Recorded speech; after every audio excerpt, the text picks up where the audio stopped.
ज़ुबैरी साहब, सबसे पहले तो आपको खुशामदीद कहेंगे और आपने भी देखा 27वीं आईनी तरमीम मंजूर हो गई, 2 सीनियर जजेस की जानिब से इस्तीफ़ा दे दिया गया है।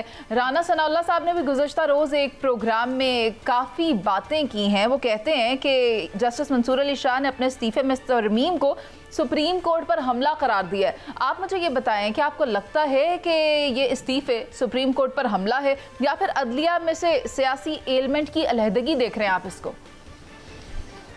हाँ, बिस्मिल्लाहिर्रहमानिर्रहीम। देखिए, फराज का मैं भी आपके सामने कुछ अशार अगर आपकी इजाज़त हो उससे करूँगा। तमाम सूफ़ी और सालिक सभी शयूख व इमाम उम्मीद लुत्फ़ पे ईवान कला में हैं। मौज़ीज़ीन अदालत भी हल्फ उठाने को मिसाल साइल मबरद नश्ता राह में है। ये भी फराज ने कहा था। आज जो वोट हुआ है तो उसमें तो आप ये शेर बिल्कुल फराज साहब का बिल्कुल उस पर लगता है। देखिए, supreme court was the highest court in the land, और सुप्रीम कोर्ट का मतलब था कि सारे जो इशू, कॉन्स्टिट्यूशनल इशू, सारे हर किस्म के इशू, एडवाइजरी, जुरिस्डिक्शन, रिव्यू, सारी जुरिस्डिक्शन सुप्रीम कोर्ट के पास थी। 184 की भी सारी जुरिस्डिक्शन उनके पास थी। वो पहले तो एक बेंच बनाई गई 26वीं तरमीम को, उसको चैलेंज किया गया। आपने देखा उन केसों का क्या होगा। और फिर ये 27वीं तरमीम आ गई। अब एक ऊपर उससे बड़ा कोर्ट बना दिया गया, फेडरल कोर्ट, क्योंकि अंडर आर्टिकल 189 उसके जजमेंट्स जो होंगे वो बाइंडिंग होंगे फेडरल इस पे, सुप्रीम कोर्ट पे, बाकी अदालतों पे। और जो सुप्रीम कोर्ट के जितने हवाले आज तक जो जजमेंट्स थी जो बाइंडिंग होती थी वो उन पे बाइंडिंग नहीं होगी। यानी एक ही झटके से सुप्रीम कोर्ट की हैसियत को बिल्कुल जीरो कर दिया गया। अब supreme court basically higher sessions court आप समझने होगा, क्योंकि उसमें सिर्फ फौजदारी या सिविल अपीलें ही आएंगी उनके सामने। तो ये देखिए, हमारा बेसिक आइन जो है वो तबाह हो गया। ये आइन के ऊपर हमला है, और ये मैं समझता हूँ ये संगीन गद्दारी की हुई है आइन के साथ। और ये देखिए, पार्लियामान वो है जो इलेक्शन के उस पर अभी सीरियसली उस पर सवालात हैं कि ये सही इलेक्शन हुए या किसके नतीजे में आए। लेकिन अपनी सारी पार्लियामान के पास अमेंडमेंट करने का, तरमीम करने का हक तो होता है, लेकिन उसकी ये तरमीम इस तरह से तो नहीं कर जाती कि उस सिस्टम के अंदर जो एक सुतून है, तीसरा सुतून अदालत का, उसको ही खत्म कर दें। सुप्रीम कोर्ट को आपने एक सुप्रीम कोर्ट को खत्म करके एक नई अदालत आपने बना दी, और वहां अपनी मर्जी के, क्योंकि अभी देखें वहां जजेस भी सारे एग्जीक्यूटिव ने अपॉइंट किया। आज आपने देख लिया कि president on the advice of the prime minister appoint किए। तो वो जो एक सिस्टम था कि जजों की सिलेक्शन भी आपने, जो जज आप समझते थे, जो आपके नजदीक आप समझते थे कि वो आपकी मतलब से आपके कंट्रोल में होंगे या आपके फैसले आपके हक में करेंगे, आपने कर लिया। तो इस वक्त कॉन्स्टिट्यूशनल इशू, टैक्स के मैटर, ये सारे मैटर्स अदालत के सामने आएंगे। तो हुकूमत बेसिकली, मेरा आपके जो ग्रीवेंस होता है, जो हमारी केसेस होते हैं पिटिशंस के अंदर, उससे हुकूमत उनकी असर होता है या कानून के उस पर, वो सारे इधर चले जाएंगे। तो आप क्या, अब यहाँ आज़ाद खत्म हो गई है, मैं समझता हूँ। ठीक है, और यही मौक़िफ़ इख्तियार किया गया उन 2 जज साहिबान की जानिब से भी जिन्होंने इस्तीफ़ा दिया। मैं चाहती हूँ रियासत अली आज़ाद साहब को भी शामिल गुफ्तगू करें। सर, आप मुझे बताएं, अभी तो 2 इस्तीफ़े आए हैं, क्या मज़ीद इस्तीफ़े आने का इम्कान भी है सुप्रीम कोर्ट से, और क्या उसके बाद आपको लगता है हाई कोर्ट से भी इस्तीफ़े आते जाएंगे? साथ ही साथ एक और खबर गर्दिश कर रही है मुसर्रत हिलाली साहिबा की जानिब से कि वो भी शायद आईनी अदालत का हिस्सा ना बने। तो आप ये बताएं कि आपके पास इस हवाले से कोई खबर है, और इस्लामाबाद हाई कोर्ट के उन जजेस का क्या रद्द-ए-अमल होगा जिनकी जानिब से खत लिखा गया था काजी फाइज ईसा साहब को? बिस्मिल्लाहिर्रहमानिर्रहीम। बात यह है कि देखें, 2 इस्तीफ़े आए हैं, और मैं समझता हूँ कि उन्होंने, हमने तो पहले भी ये दरख्वास्त की थी कि या तो सुप्रीम कोर्ट ऑफ पाकिस्तान के तमाम जजेस साहबान को स्टैंड करना चाहिए। जब हमने 26वीं तरमीम को चैलेंज किया था और पटिशन्स हुई थी, और हमने कहा था कि सुप्रीम कोर्ट इस पे स्टैंड करे, लेकिन सुप्रीम कोर्ट ने उस पे स्टैंड नहीं किया। और मैं समझता हूँ कि अदलिया के अंदर भी बहुत सारे ऐसे जजेस साहबान जो नौकरी पेशा जजेस हैं, उनकी तादाद चूँकि ज़्यादा है और आज़ाद मंश जजेस की तादाद कम थी, तो इन लोगों ने सिस्टम के अंदर रहते हुए बहुत रेजिस्ट किया। और अल्टीमेटली जब उन्हें पता चला कि अब 27वीं तरमीम भी आ गई तो अब तो कुछ भी नहीं होगा, तो उन्होंने एक बेहतरीन फ़ैसला किया, उन्होंने रिज़ाइन किया। हाँ, जो आपका सवाल है कि मज़ीद इस्तीफ़े आ सकते हैं, तो बिल्कुल आ सकते हैं। वो एक मैं शेर में अर्ज़ करूँगा, जुर्रत से हर नतीजे की परवाह किए बगैर दरबार छोड़ आया हूँ सजदा किए बगैर। तो इन्होंने उस निज़ाम, उस 26वीं और 27वीं तरमीम, उस निज़ाम के, उस दरबार के आगे सजदा नहीं किया, और वो घर आ गए। उन्होंने एक नया एक एहतजाज और इस सिस्टम के ऊपर बद-एतमादी। और मैं समझता हूँ कि 27वीं तरमीम से जो इस आइन की और इस निज़ाम की जो अदलिया की बदनामी और पार्लियामेंट की हुई है कि वो किस तरह से लेजिस्लेशन कर रही है, इसकी भी मिसाल आपको दुनिया में किसी मुल्क के अंदर नहीं मिलेगी। अच्छा, और मैं समझता हूँ कि बात कर रहे हैं रियासत साहब, ये इस्तीफे ट्रांसफर पोस्टिंग की मद में आएंगे या फिर इनकी जानिब से भी 27वीं आईनी तरमीम को कहा जाएगा कि हम इसे तस्लीम नहीं करते इसलिए हम मुस्ताफी हो रहे हैं? देखिए, 27वीं तरमीम को तो कोई भी जो जी शऊर इंसान है वो नहीं मानता, जिसके अंदर अदलिया तो मुकम्मल तौर पे ख़त्म होगी। आज मैंने देखा कि जो इस्लामाबाद हाई कोर्ट है उसके अंदर आईनी जो कोर्ट बनाई गई है, उन जजेस साहबान ने वहाँ पे हल्फ लिया और यकीन कर जाए वो तकरीब देखने को मैं कहता हूँ कि एक मंजर था देखने वाला, वहाँ कैसे हो गया है।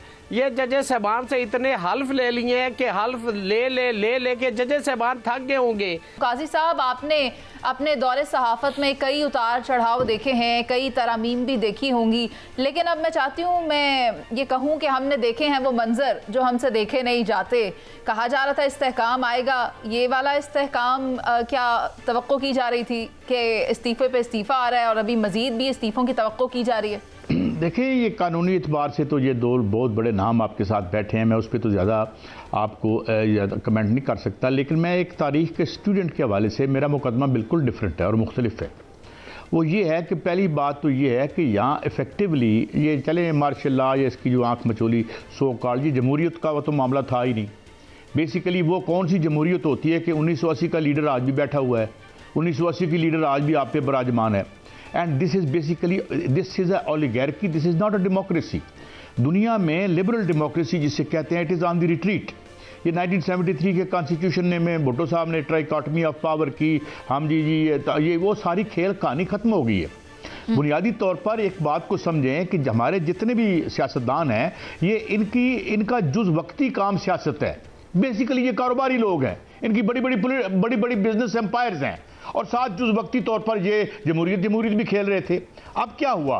अब ये हुआ कि ये बिल्कुल चूंकि आवाम से कट गए और आवाम से कटने के बाद इनके राब्ते ख़त्म हो गए, इनका पॉलिटिकल क्लाउड और पॉलिटिकल कैपिटल ख़त्म हो गया। अगर दुरुस्त इलेक्शन हो तो इनमें से कोई काउंसलर भी ना बने, मगर आज बड़े बड़े अहदों पे बैठे माशाल्लाह और बैठे रहेंगे ये। तो this is not only about Pakistan. अभी कुछ दिन पहले फरीद ज़िक्रिया साहब ने एक प्यू का सर्वे चलाया, यहाँ भी किसी ने एक बूटी लगा के उसे अपने तई इंटरप्रेट करने की कोशिश की अबाउट ये जो डेमोक्रेसी की आप बात करें। तो लिबरल डेमोक्रेसी जिसे आप कहते हैं, सरमायादाराना जमहूरियत जिसे आप कहते हैं, वो ऑन दी रिट्रीट है। और अब आपकी ट्राइकॉटमी ऑफ पावर का ये मजाक नहीं चलेगा। अवाम एक तरफ खड़े हैं, उनका कुछ लें। अभी एक बंदे को नीचे भेजें, एक बंदे को नीचे भेजें और उसको दें हाथ में एक माइक और पूछें यार ये 27वीं तरमीम क्या होती है। एक टमाटर बेचने वाले से पूछें। बात यह है कि आपकी डेमोक्रेसी बहुत अरसे से ऑन दी रिट्रीट है।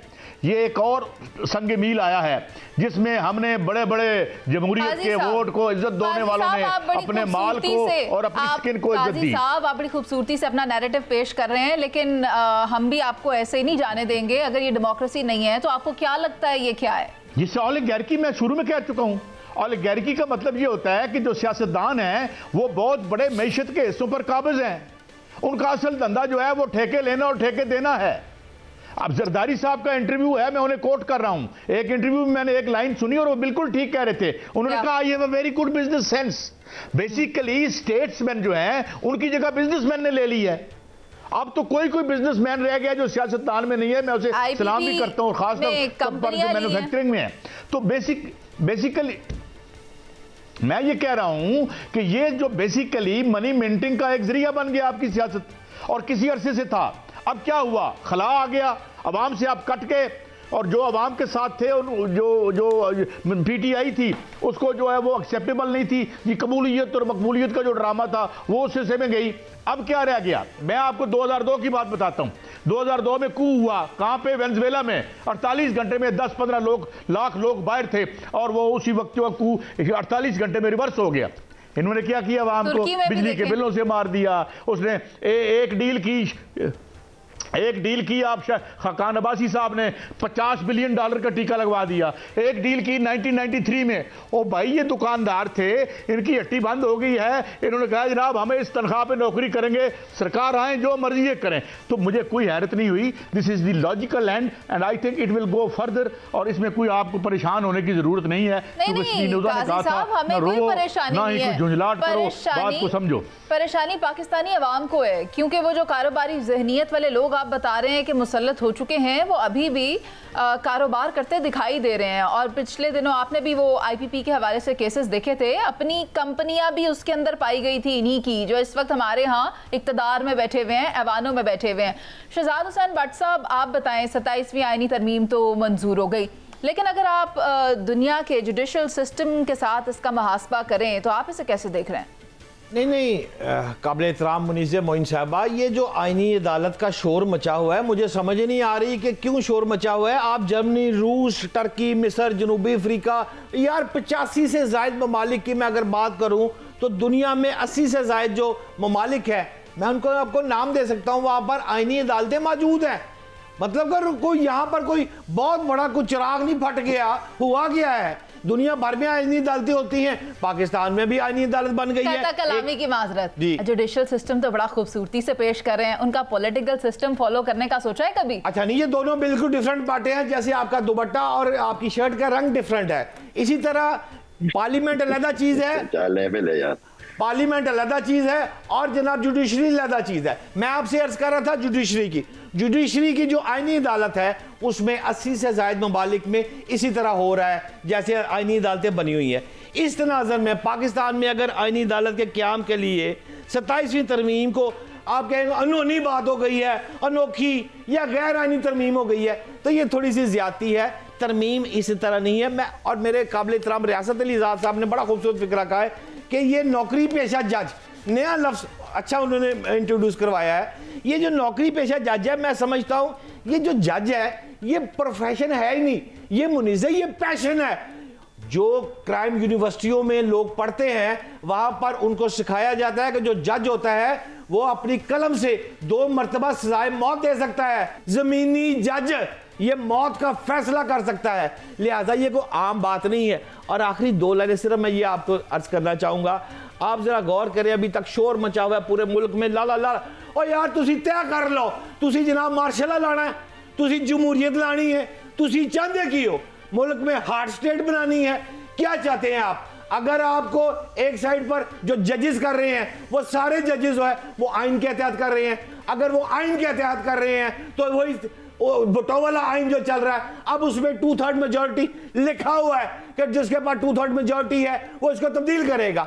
जिन बंदों को पसंद नहीं है वो कल को मुनीज़े आए और आकर 2/3 मेजॉरिटी से इसको फारिग कर दे। अब आखिरी लाइन सिर्फ मुनीज़े ये है कि आप जरा गौर करें कि ख्वाजा आसिफ ने जो फिक्रा कहा है ना, वो बहुत खूबसूरत फिक्रा है। उसने कहा है कि जब नवाज शरीफ को उतारा गया तब किसी को कोई तकलीफ नहीं थी, तब बिल्कुल जजेस ठीक थे। अब अमेंडमेंट हुई है और 2/3 मेजॉरिटी रूल्स आइन के कानून के मुताबिक हो रही है, तो इस पर लाला लाला मच गई है। ये है मुनीज़े।